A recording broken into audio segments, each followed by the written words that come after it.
계속해서 김건희 여사 공천 개입 의혹 소식으로 이어가겠습니다. 이 의혹의 핵심 인물인 명태균 씨가 지난 대선 때 윤석열, 안철수 두 후보의 단일화 과정에도 나섰던 정황이 확인됐습니다. 당시 명 씨가 자신이 윤석열 후보의 메신저가 될 수 있다며 안철수 후보 측 선대위원장을 만났고 그 사실을 윤석열 후보 캠프에도 알린 겁니다. 먼저 김필중 기자의 단독 보도입니다. 대선을 약 한 달 앞둔 지난 2022년 2월경, 당시 국민의힘 윤석열 후보와 국민의당 안철수 후보는 단일화에 부정적이었습니다. 현재 단일화 문제에 대해서는 저희 캠프나 당에서 검토하고 있지 않습니다. 저는 전혀 단일화에 대해서 생각하고 있지 않습니다만, 만약에 안일화, 안철수가 야권의 대표 선수로 나간다면 확실하게 이길 수 있고. 그런데 이즈음 명태균 씨가 안 후보 캠프의 최진석 상임선거대책위원장을 찾아갑니다.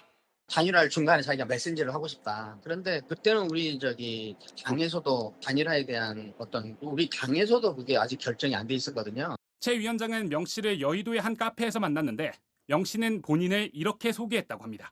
자기가 윤 대통령하고 잘 아는 사이다. 이런 식으로 자기가 모든 것을 다 아는 것처럼 이야기하고. 다만 만남은 30여 분 만에 끝났습니다.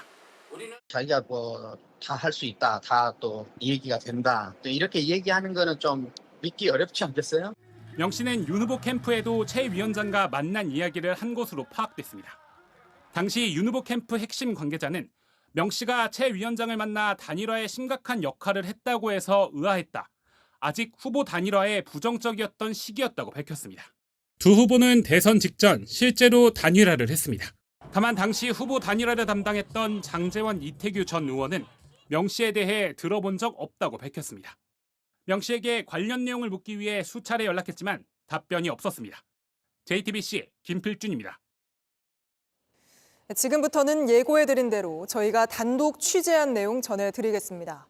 최근 최상병 사건과 관련해 이종호 씨의 이른바 임성근 구명로비 의혹이 불거졌을 때도 대통령실은 김건희 여사와 이 씨는 언제인지 모를 정도로 오래전에 연락이 끊겼다고 밝힌 바 있습니다. 그런데 저희가 통신 내역을 입수해보니 4년 전인 2020년 9월 도이치모터스 주가 조작 사건 수사가 본격 시작되자 김건희 여사가 먼저 이 씨에게 전화를 건 사실이 확인됐습니다. 두 사람은 일주일 사이 36차례 연락을 했고 첫 고발인 조사날에만 9차례 연락을 했습니다. 먼저 조혜연 기자의 단독 보도입니다.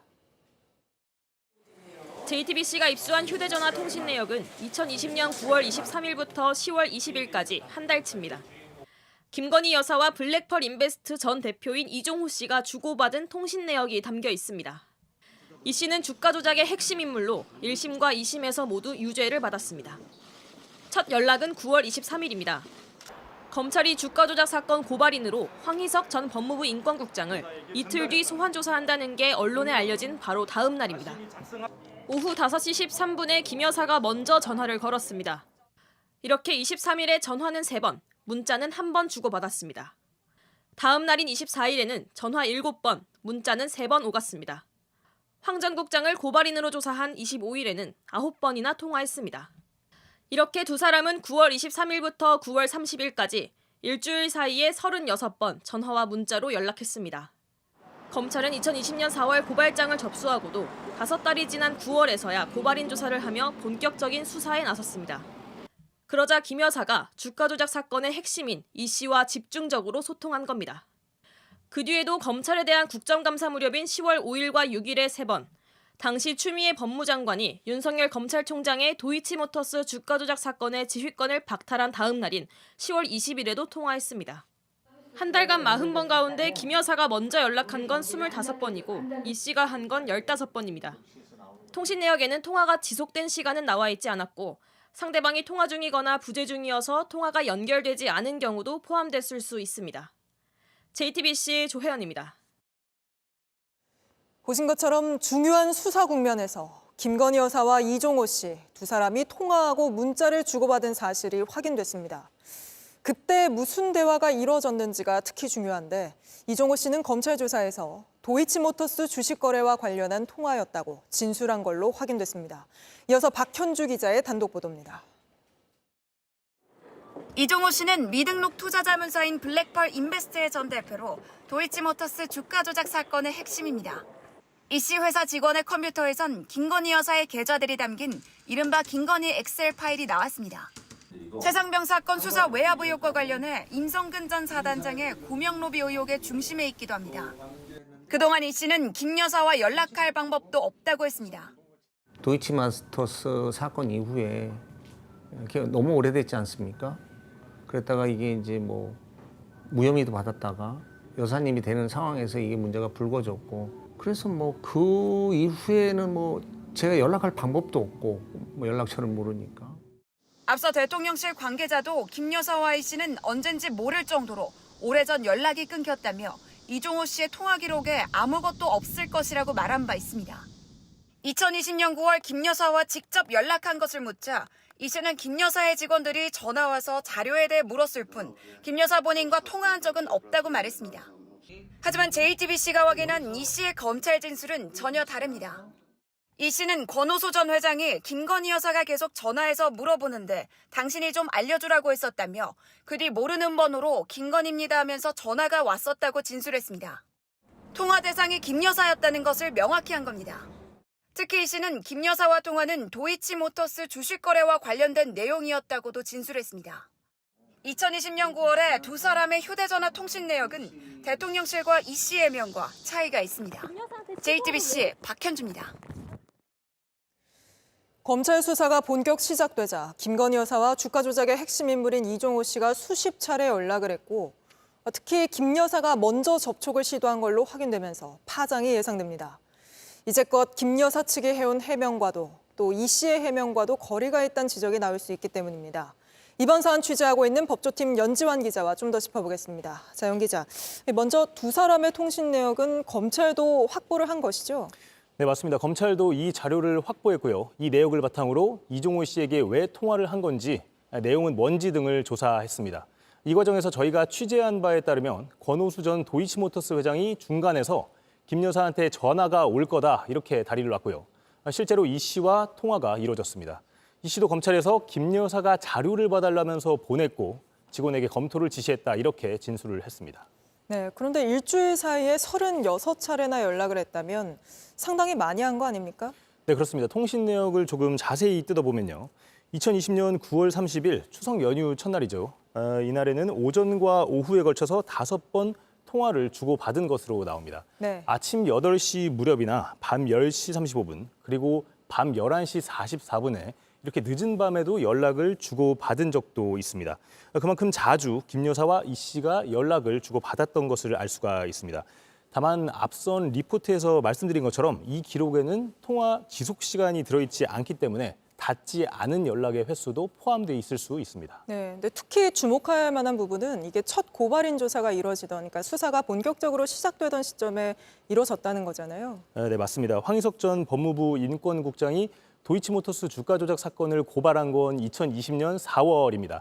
하지만 5개월간 수사에 진전이 없자 2020년 9월 민주당은 당시 윤석열 검찰총장이 가족 수사를 하지 않는다고 강하게 비판했습니다. 수사를 촉구하면서 4만여 명의 서명이 담긴 진정서가 제출되기도 했습니다. 이때는 당시 윤 총장이 주가 조작 사건의 지휘권을 가지고 있을 때였습니다. 네. 언론도 공소시효가 얼마 남지 않았다 이렇게 지적하고 나섰고요. 검찰도 더 이상 수사를 미룰 수 없던 분위기였습니다. 그리고 첫 고발인 조사 일정이 잡혔다는 게 알려지자 김 여사와 이 씨의 통화가 집중적으로 이뤄진 겁니다. 그동안 김건희 여사 측은 주가 조작 일당과는 선을 그어오지 않았습니까? 대통령실 해명도 그랬고요. 네, 그렇습니다. 2021년 대선 과정에서 윤석열 당시 후보 캠프는 알지도 못하는 공범과 공모할 리도 없고 공범이면 시세 조정의 이익을 배분받아야 하는데 전혀 그런 사실이 없다면서 억지 궤변이라고 얘기를 했습니다. 주가 조작 공범들과 알지 못한다 이렇게 거리를 둔 건데요. 이 해명이 나온 1년 전까지만 해도 검찰 수사를 앞두고 김 여사와 이 씨가 여러 차례 통화한 게 나온 겁니다. 사실 뭐 저희가 최상병 사건 때문에 이종호 씨도 최근까지도 굉장히 많이 취재를 했었는데 이종호 씨 역시 비슷한 같은 입장 아니었습니까? 김건희 여사 쪽과? 네, 맞습니다.